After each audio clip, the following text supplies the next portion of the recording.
என்ன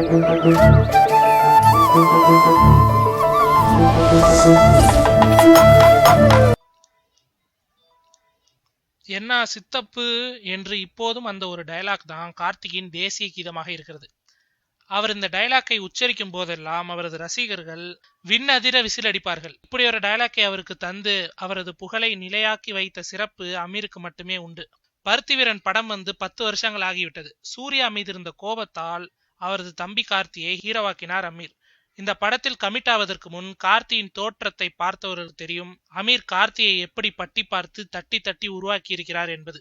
அவ்வளவு தொந்தியும் தொப்பையுமாக இருப்பார் கார்த்தி. இவர்தான் சூர்யாவுக்கு தம்பி என்றால் ஒரு பய நம்ப மாட்டான்.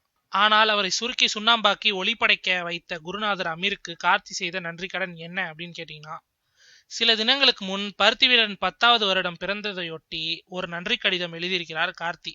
அதில் படத்தில் பங்கு பெற்ற அத்தனை பேருக்கும் தனித்தனியாக நன்றி சொன்ன கார்த்தி ரொம்ப ஞாபகமாக அமீரின் பெயரை மறந்தார். ஒரு வரி கூட அவரை பற்றி எழுதவில்லை. இந்த கடிதத்தை படித்த அமீர் ஒரு சின்ன நமட்டு சிரிப்புடன் நகர்ந்து விட்டார். ஆனால் ஊர் உலகம் அப்படியா இருக்கும்? கடந்த 2 நாட்களாக கோடம்பாகத்தில் அதிகம் மெல்லப்பட்டு வருகிறார் கார்த்தி. நன்றி பெரிய வார்த்தை. அதை கூட்டல் கழித்தல் கணக்காக மாற்றுவதற்கு யாருக்கும் உரிமை இல்லை.